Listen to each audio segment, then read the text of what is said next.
WCLN 1170 Radio and Star Communications Channel 16 proudly present the We Should Know Show, an upbeat, informative look at people, places, and issues facing our community. This education-based analysis of issues will remain positive and informative. Now, here's your host, J.W. Simmons, as we consider closely what we should know.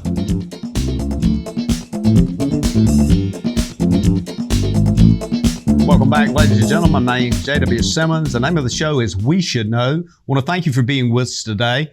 We're talking about a subject that is near and dear to everybody.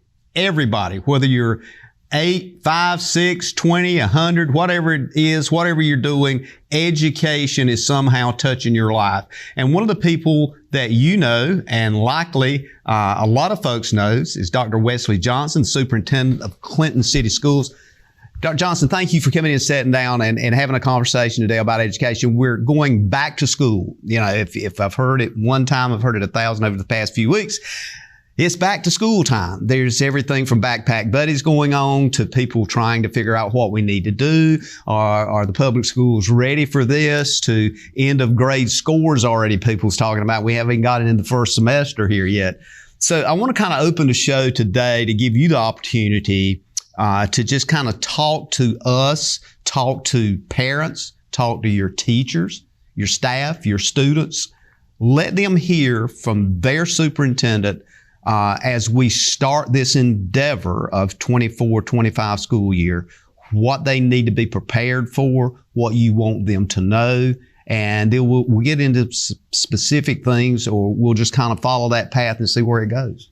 Yes, sir, Mr. JW. Always a pleasure to be on your show and to speak to our people, to speak to our community.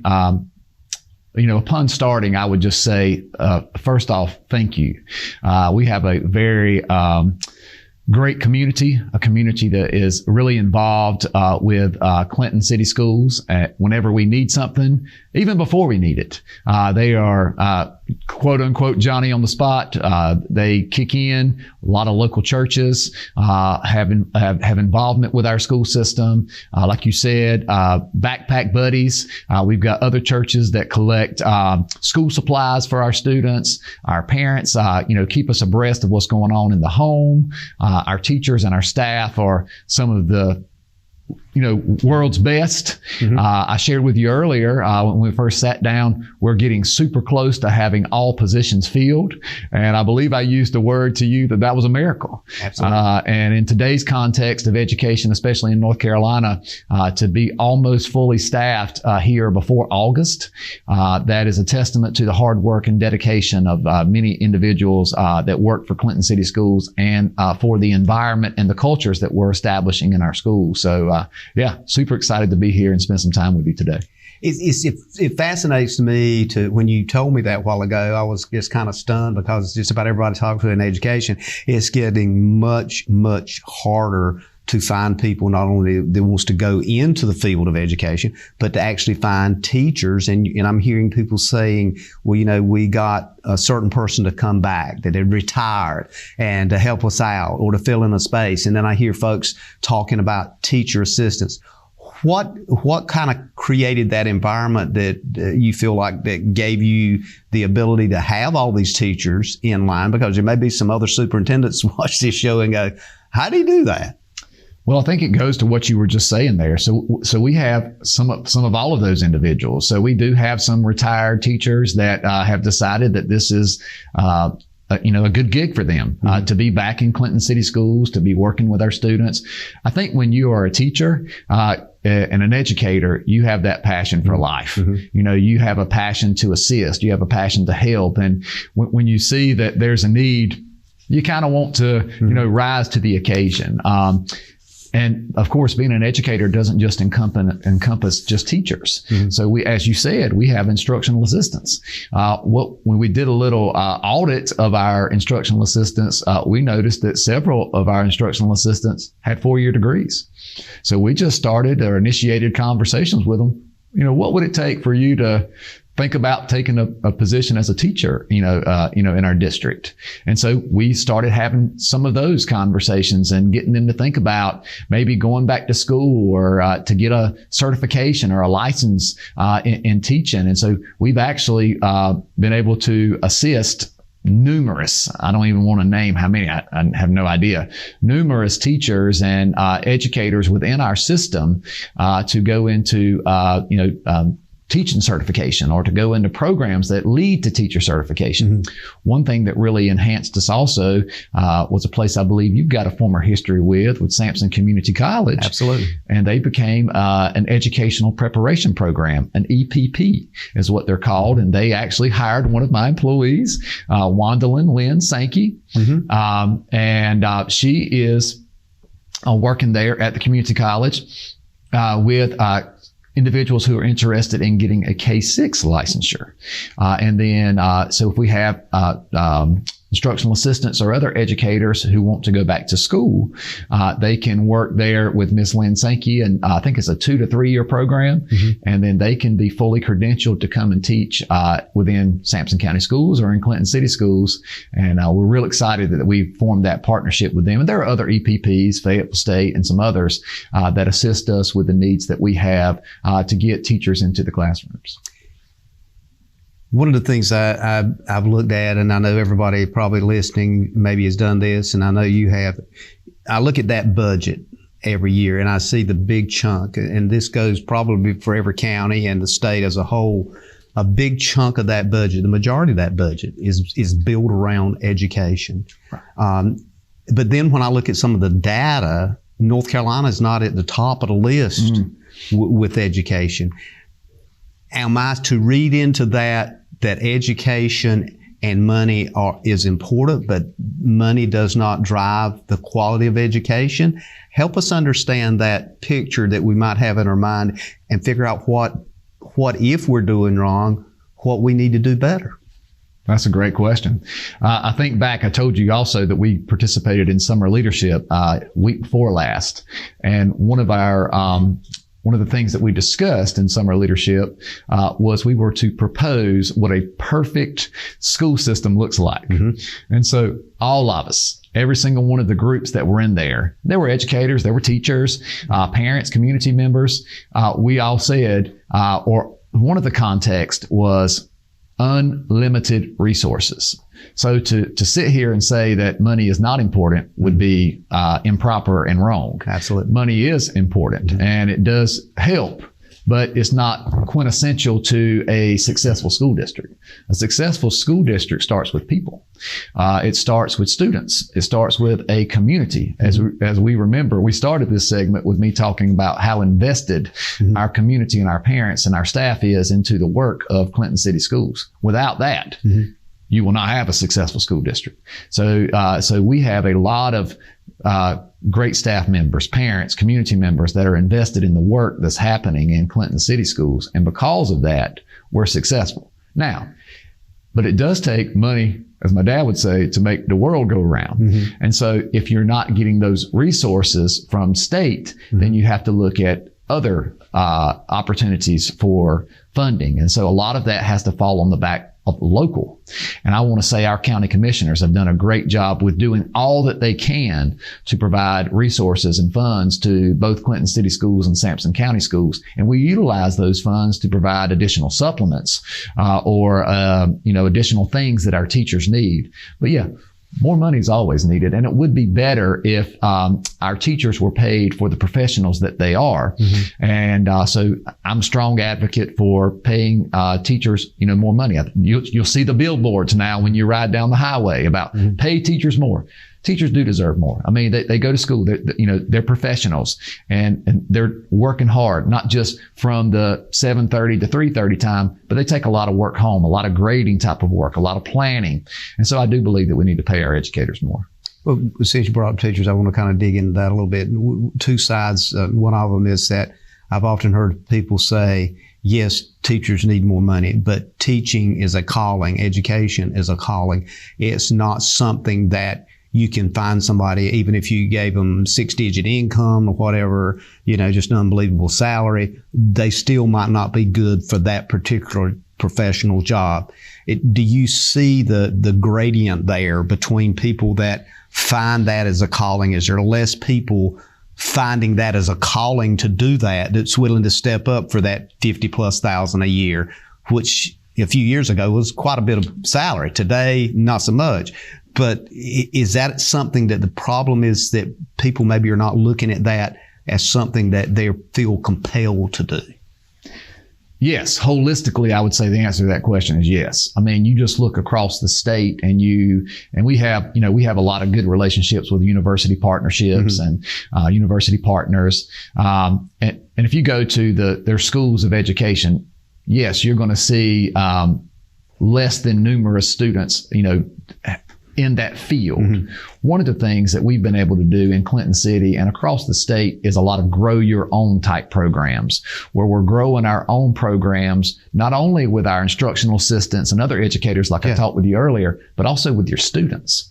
So we started a program a couple of years ago called Dark Horse Fellows, where we're actually growing students within our school system who have a desire to be educators and giving them opportunities to go and visit different types of educational institutions or to cultivate their interest in education. We have them work with a teacher over a couple different years. They take classes from Sampson Community College, and then several of them have had the opportunity to earn scholarship money that was a generous gift from the Anonymous Trust, and then they get that scholarship money to go to become teachers, and then in a return, they come back to Clinton City Schools and work for us to kind of work off that scholarship money, if that makes sense. It does. And I think it's important for folks to understand a little bit about the credentialing of teachers and what is the expectation for teachers.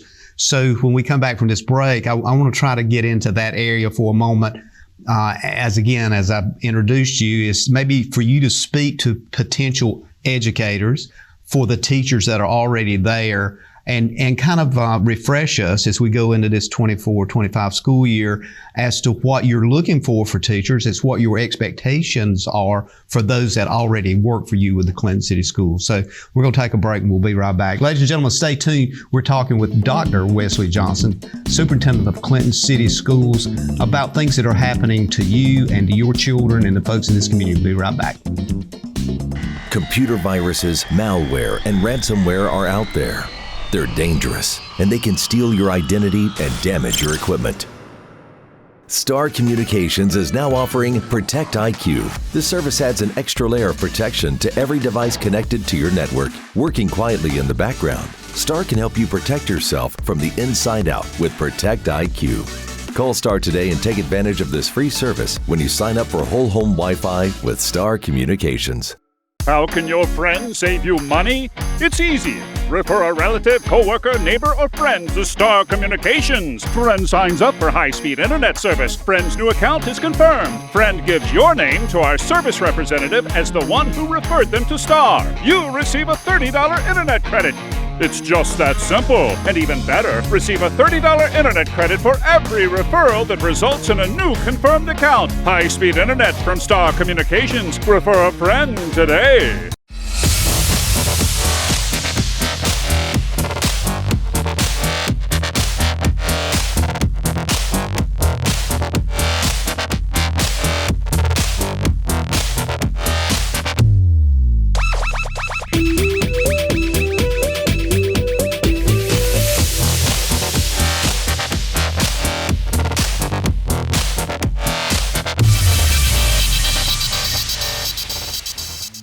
Welcome back, ladies and gentlemen. J.W. Simmons here. The name of the show is We Should Know. We thank you for being with us today. We're in that month of the year called August 2024. Been on the air now for 14 years. And thank you for sticking with us and listening to a lot of the experts and people in the field of different subjects. Today, we're on the subject of education and back to school with Dr. Wesley Johnson, Superintendent of Clinton City Schools. Dr. Johnson, we talked about a lot of stuff in the beginning session. I think we kind of got to the point that I wanted to touch more on the teacher and try to tie that idea of what you look for as a teacher. You've been a teacher, you've been administrator in the county schools here in Sampson County. You've got a good understanding of the community here. Help us understand what you're looking for. You were just talking about the teachers and some of the programs you have in place. They're not the top salaries in the county or in the state, but yet people still do it. How do we tie that to the community and the importance of education to the stability of the community? Wow, just before I came here today, Mr. JW, I was a part of the beginning teacher new hire orientation here in Clinton City Schools. And one of my directors, coordinators is Gina Carr, who was also in the county schools for many years, and she's over our BTs.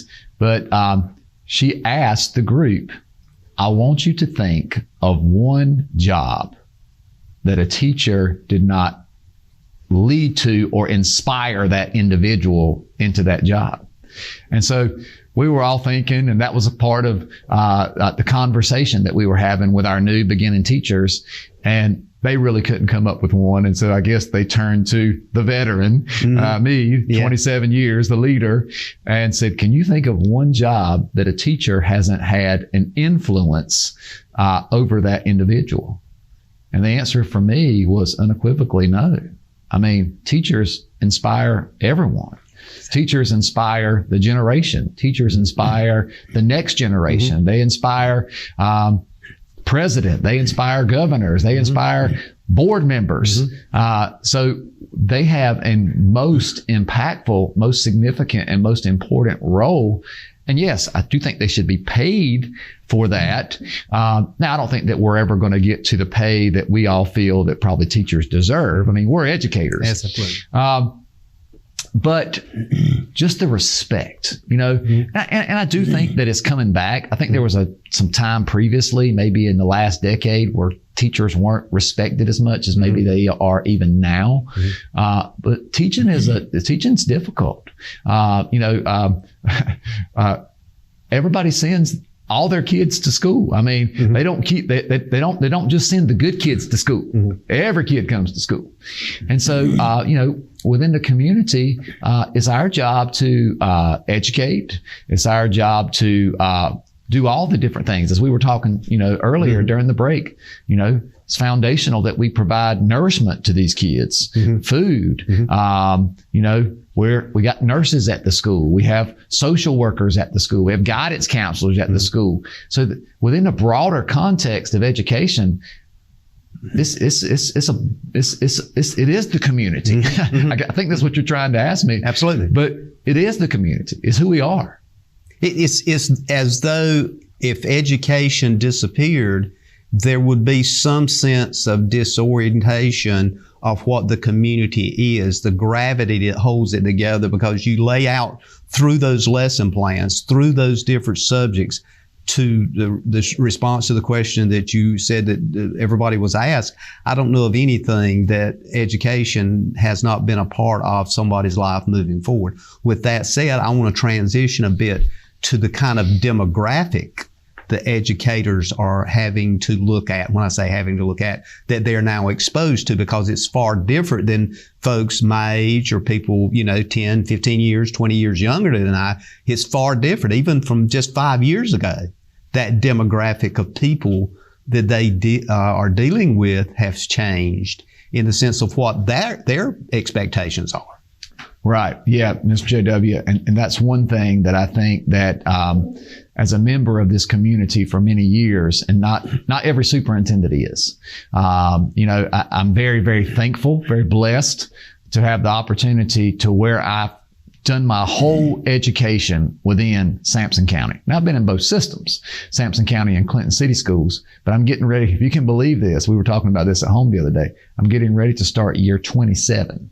Amazing. And all 27 years have been in Sampson County. So I've seen the context of what we're talking about. You speak the language of Sampson County. And I've seen these demographics that we're getting ready to discuss. I've seen them shift. I've seen them change. Sure. And I've seen them alter.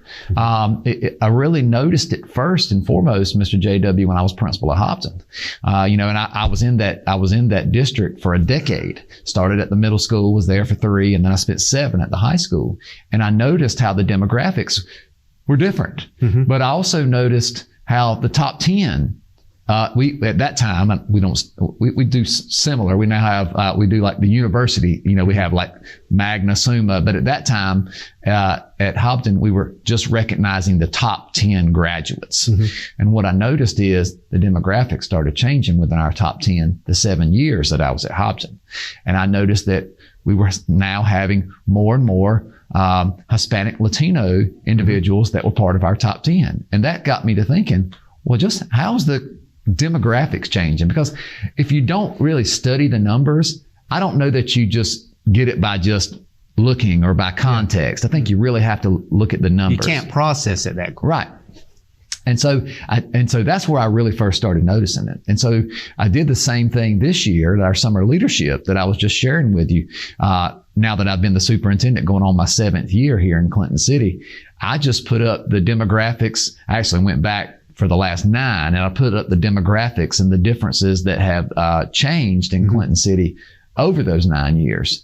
And what we were able to see is that our students of color have drastically increased during those 9 years. And we now have 2 schools that are approaching 88% of the students being students of color.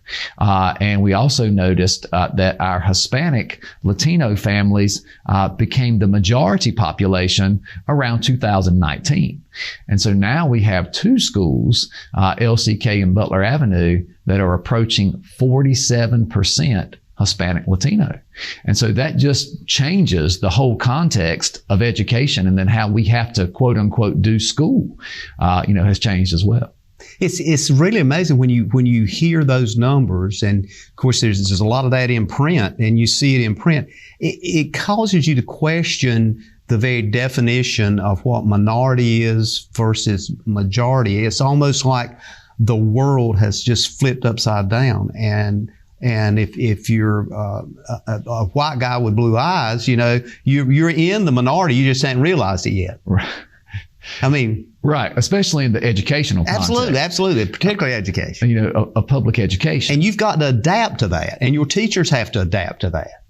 So what do you do to ensure that not only that information is out there, and by the way, thank you for being here today and helping push that information out, but how do you deal with that in assuring that the folks that are sending these kids to you, entrusting them to you on a daily basis in 24/25, understand that when your child leaves the house, this guy is the one, and I'll use that word again. I've done it frequently today. I'm on the word ship. You are the guy in charge of that ship, and you're putting your child on it, and you're putting them on there for probably the majority hours of their wake time.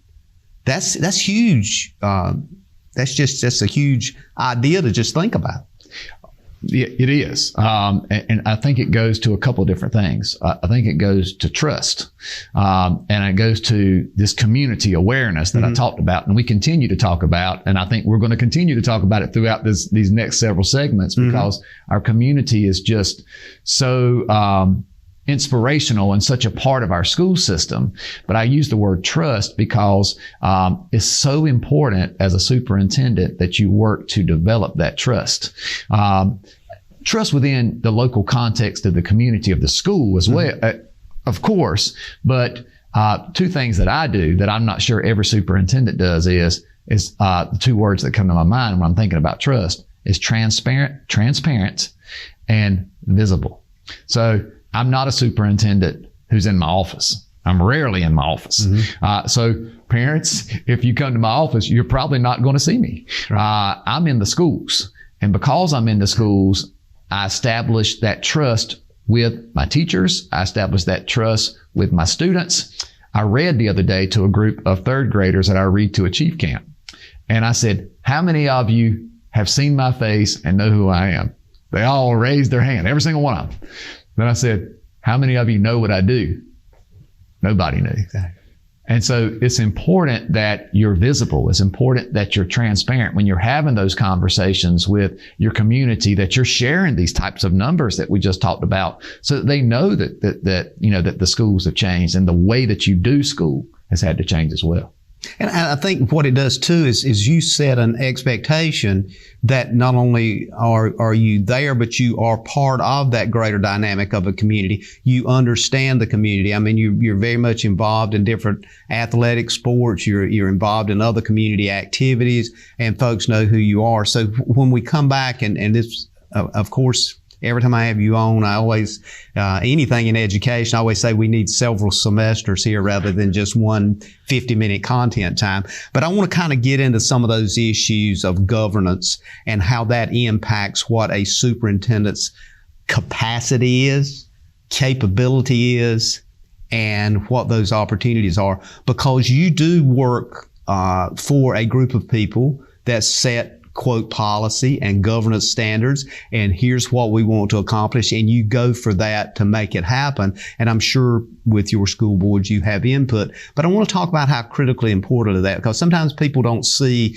that group of people that looks at policy, that tries to interpret and make sure that the community, for a big part of this conversation we just had, a big part of that is feeding students. And that sounds maybe small, but that's huge if you got a child that's hungry. We'll be back, and we'll be back, ladies and gentlemen, in a moment to continue this conversation with Dr. Wesley Johnson. Stay tuned.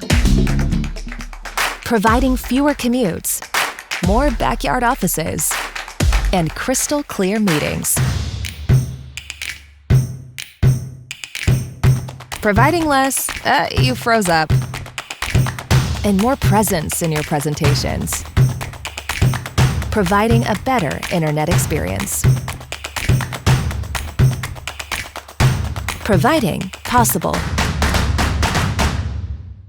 You're out for an evening on the town. Finally a chance to relax and forget that you left your front door completely unlocked. Fortunately, you just installed a security system from Star Communications. With just your cell phone, you can check on your house, lock it down, light it up, and get back to relaxing. You forgot to put Buster in his crate. Unfortunately, we can't help with that. Security and automation from Star Communications. Call today to find out more. Welcome to Cork and Brew Roseboro, where you can enjoy your favorite coffee, fraps, smoothies, bakery items, sandwiches, and select beer and wines while reconnecting with friends and family. Sit down and enjoy the experience. Come on by and give us a try. The average American household has 17 devices connected to the internet. With more and more devices able to get online, you may need to increase your internet speed. Call Star Communications today and let us help you select the package that's right for you. Ladies and gentlemen, welcome back. We Should Know is on there. My name is J.W. Simmons. I'm your host. I'm talking to Dr. Wesley Johnson, Superintendent of Clinton City Schools. Dr. Johnson, thank you for being with us. Anytime I have you on or some of your counterparts, the show goes so fast. I've got so much I want to talk about. We could literally do a series on education, and I still wouldn't be through with questions. But one of the pieces I want to get into today is also to kind of get you to help us understand from your position, this area of what we refer to as governance. So we refer to it many times as not only a governance as far as the school board, but the state, the local level governance. All of that has impacts on what your capability and capacity is. Tell us how important that is, and the things that, should I say, is challenges you see in many ways as it relates to governance.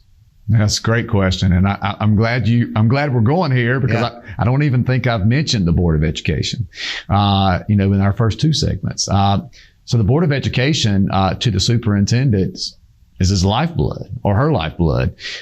Without the Board of Education, there is no superintendent. The Board of Education in Clinton City Schools hires the superintendent, and in every school system. So it's important that the relationship between the superintendent and the board is cultivated. I think it's probably a good word. A lot of professional developments that I go to and still attend talk about the relationship between the superintendent and the Board of Education as like a marriage. And Thankfully, I'm married and have been married now for almost 25 years. And within a marriage, it's good. And sometimes it's great and sometimes it's not so great. But, it's a relationship that's built on some of these things we talked about a while ago with trust and other things. But it's something that you've got to continue to build and cultivate. And so with our board, I've had the privilege now, like I said, of serving as superintendent going on into my 7th year.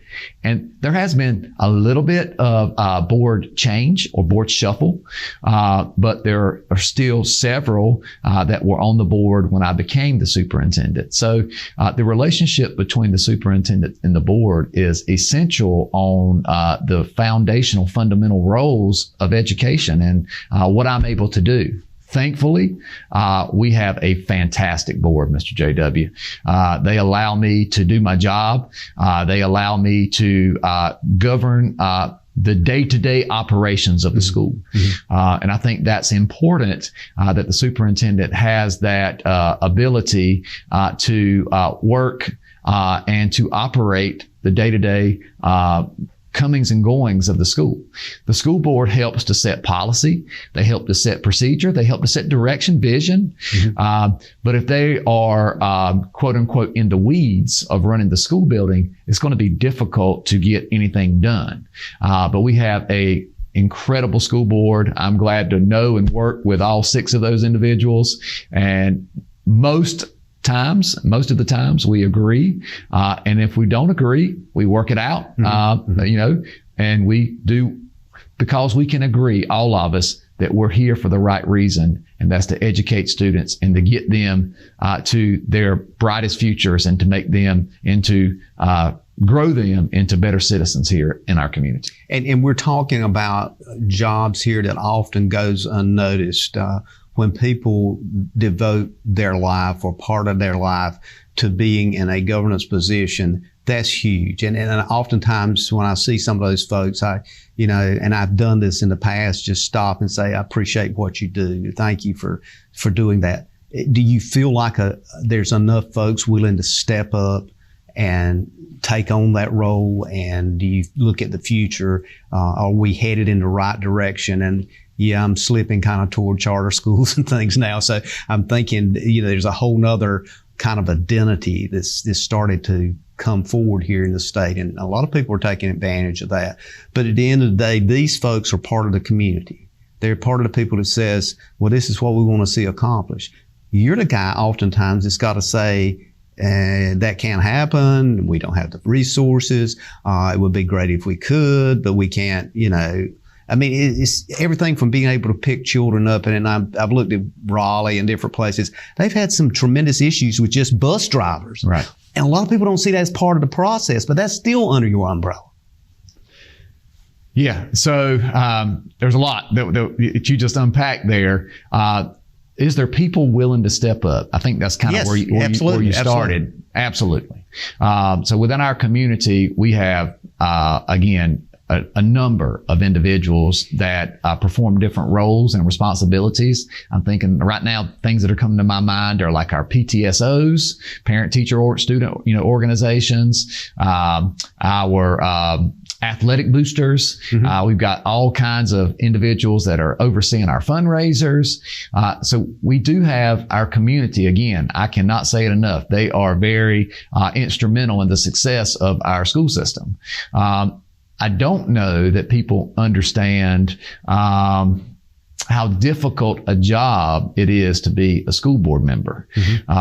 Being a school board member, there's a lot of fingers, I guess, I was going to say arrows, but fingers pointed in your direction, arrows flying in your direction.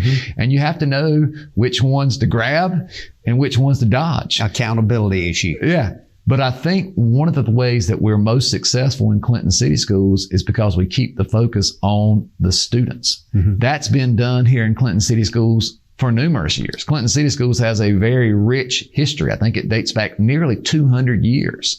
I've read the little history, the little report about Clinton City Schools, and it's because we've had numerous individuals, not just the 6 that we have currently on the school board, but we've had numerous individuals that have stepped up to the plate that say, our students, our community, our future is essential, we're going to step up to the plate. We're going to do those roles, but you have to remain focused on what is the main vision and the main focus, and that is the students of our school system. When you do that, all the other stuff can kind of works itself out. When you're focused on kids, when you're focused on students, those flaming arrows become a whole lot easier to dodge. I think about like the movie The Matrix, when people were moving. Yeah. They become very easy to dodge when your focus is on our students.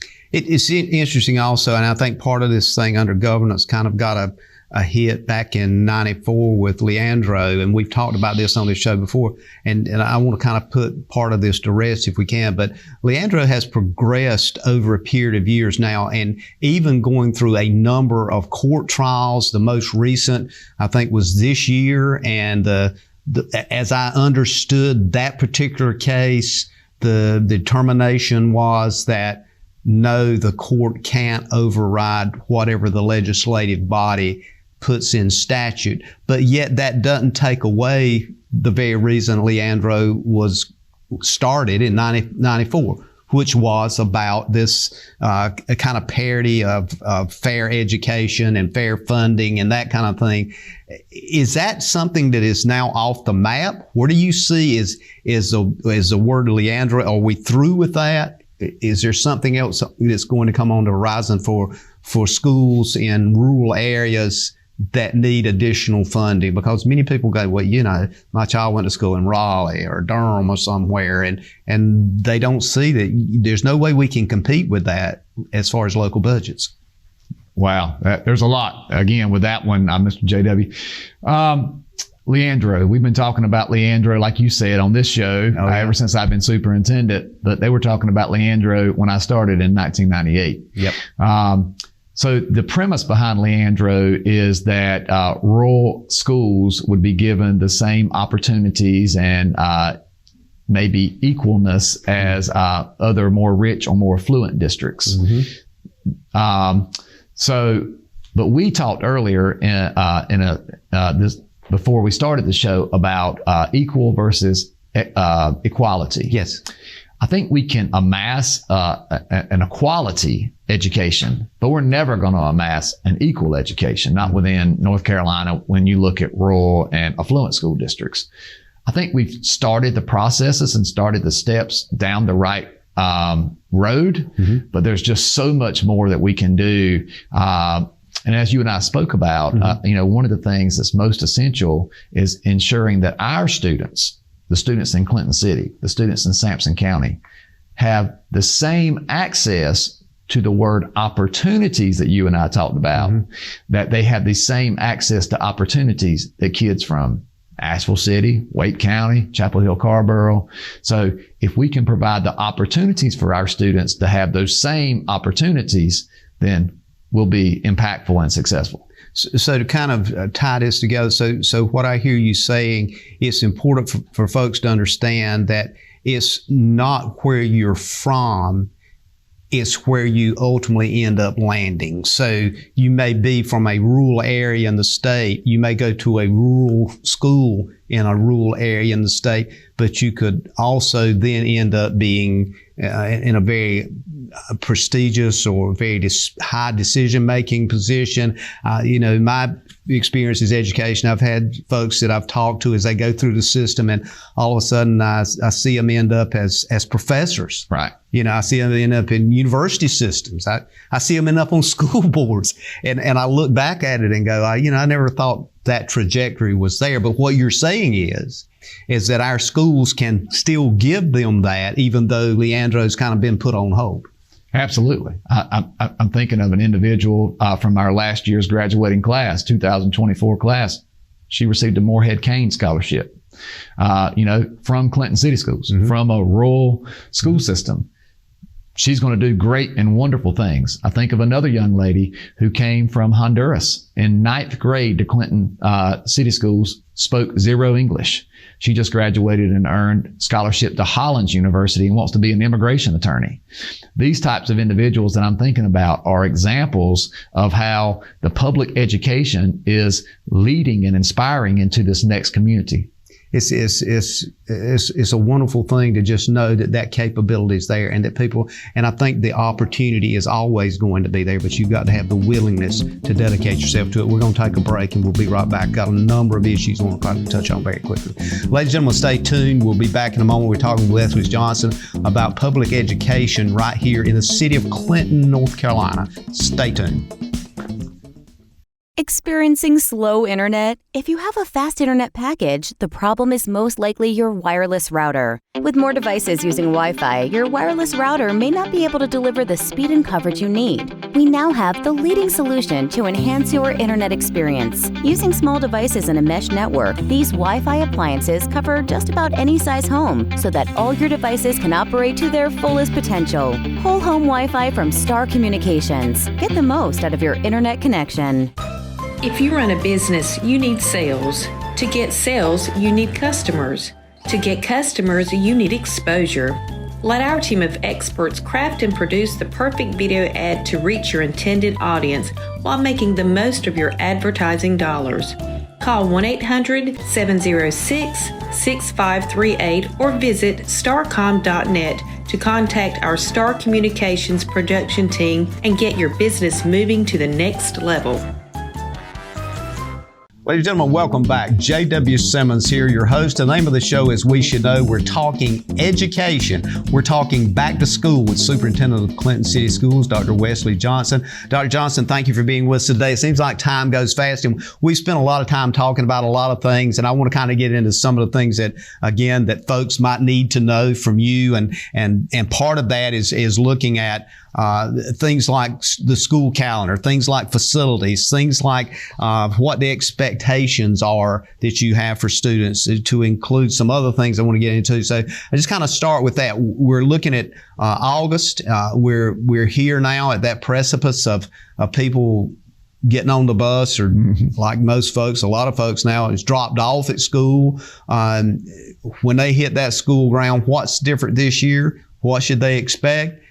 You said you had your teachers back in place. What does parents need to know? How many pencils do we need? How many? Is there even such a thing as an eraser now?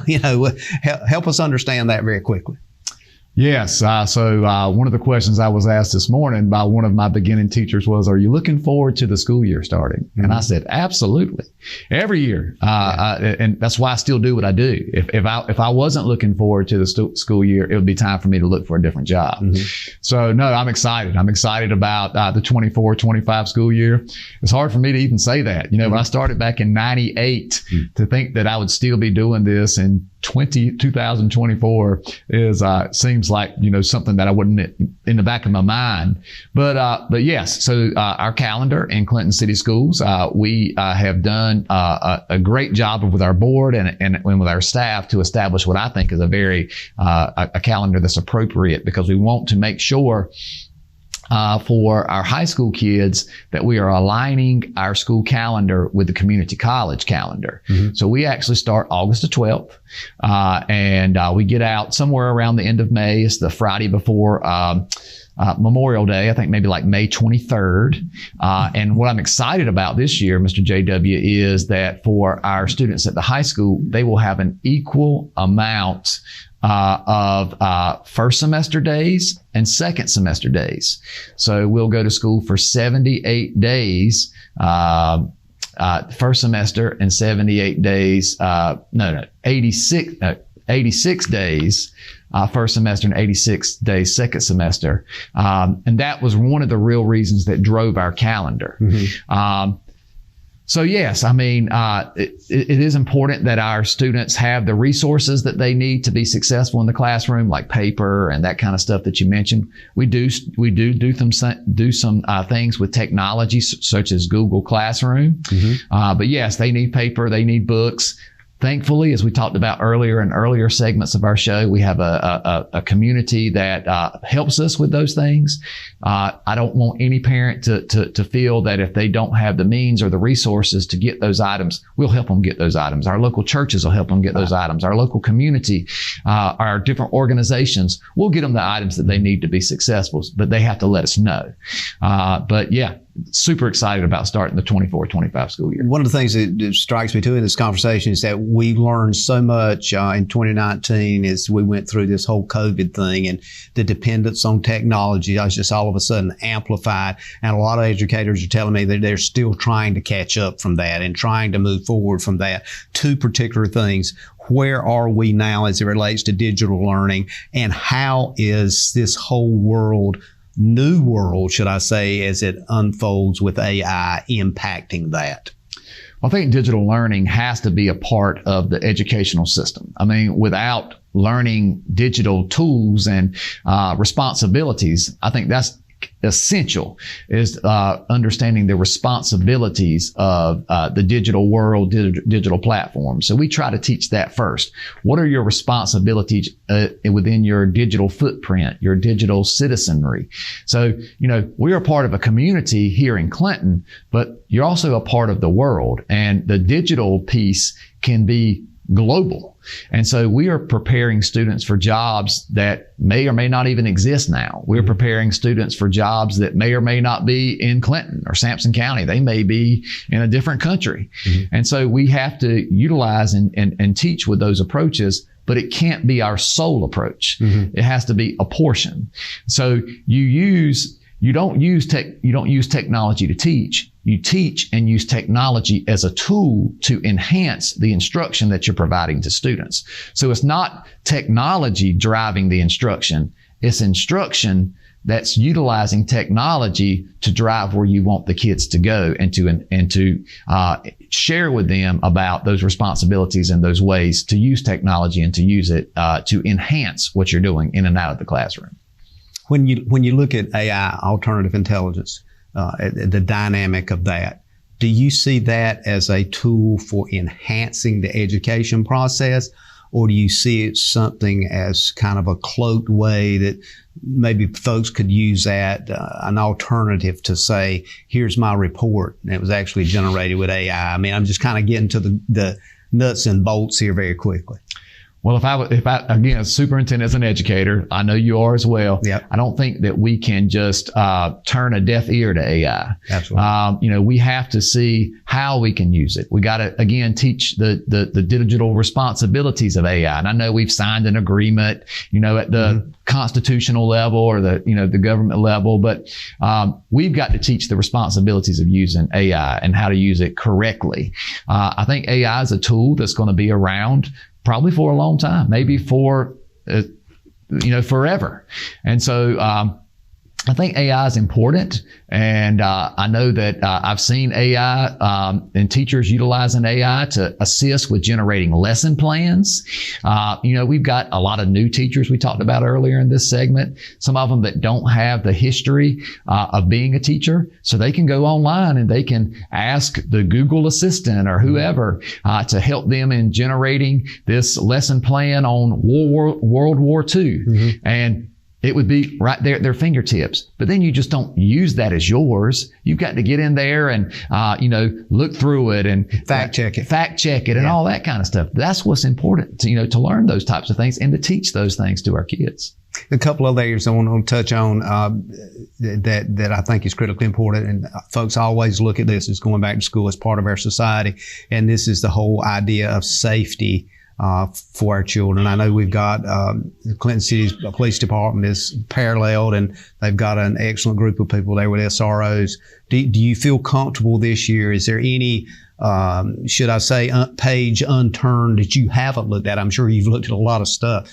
Is there a need somewhere, via camera or whatever it may need, that you feel like you need that could assist with the safety of our children? Well, I'm glad you mentioned that. Of course, safety is our number one goal in Clinton City Schools. It's actually our strategic priority number one. And so we've done a lot of things with safety in Clinton City Schools. Mr. John Lowe is over our facilities and technology here in Clinton City Schools. And John has been in this business for 31 years. And John has been a part of our community all 31 years.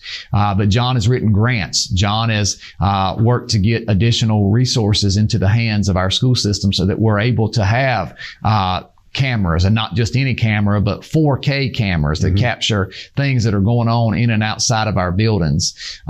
He's worked to help us to have what we're starting this year, open gate weapon detection systems, not a metal detector, but we're going to have those for all of our ball games. And we're actually going to utilize those at the middle school and high school this year. And so, again, students don't have to divest any of their items. You've probably seen them at the state fair. Oh, yeah. And, you go through these, and if there is a weapon, it'll let you know. Oh, absolutely. But if it's just a set of keys or your Chromebook or anything like that, but no. I want to say, since we're talking about safety, and you mentioned this, you mentioned the police department, you mentioned SROs. Yes. We have a fantastic relationship with our chief. Our chief's wife works for us. Absolutely. Now the director of public safety. Absolutely. Yeah. And, he has been, Johnny on the spot when it comes to anything I need. We've been able to increase our SROs from 1 when I started in this district to 3. And this year we're actually going to try to add a 4th. He and I just talked yesterday about this individual. So we're super excited. We have SROs now full-time at the high school, full-time at the middle school, and then we have one that serves Sunset, Butler Avenue, and LCK. If we can get a 4th one, then our 3rd one will serve Sunset exclusively, and then our 4th one would go in between LCK and Butler Avenue. But we are doing a great job with safety. So glad to have Mr. Lowe heading that up for us. It's a whole new dynamic for folks listening to our conversation today versus just even last year. It's a whole new dynamic, and I hear clearly from you and from inside your brain here, the kind of weight that you carry. And then I'll say this as we kind of get down to the last few minutes here, is that I appreciate folks like you and others stepping up and taking on this huge responsibility. With that said, one quick thing I want to touch on, the whole idea of mental health, counselors, folks that have behavioral health background to help children. We're dealing with what appears to be, statistically at least, an increased adolescent violence issue in our communities, which actually reflects on the school. This could be a whole show by itself. Right. Are you feeling comfortable with that? And we don't have about a minute here, so that's kind of bad. Throw that on you at the last. Well, I'll say within our few seconds that we have to talk about this, Mr. JW, is I believe it starts with all educators. All of us in the Clinton City Schools are educators. My school bus drivers, my cafeteria workers, my custodians, my instructional assistants. And I think it's important that they develop relationships, that we develop relationships with our students. They know when the student is not on their normal day. And then when they know that they report that to our counselors, our administrators, because they have that first contact and first touch with our students. Makes sense. Great statement. That's a perfect closing statement, because everybody's on board. Everybody's watching. Everybody's working for that student. Wonderful way to close. Thank you for being here. Thank you for taking time. Yes. And best of luck in school year. Ladies and gentlemen, I want to thank you for being with us today. We look forward to seeing you again right here on We Should Know. And as always, when we close, we like to look at you and say, may God bless. Thank you for tuning in to this week's episode of We Should Know with host J.W. Simmons. If you have a question, comment, or suggestion regarding this or any episode, please send your emails to weshouldknowedu@gmail.com. And remember to tune in every Tuesday at 2:30 for another informative episode of We Should Know.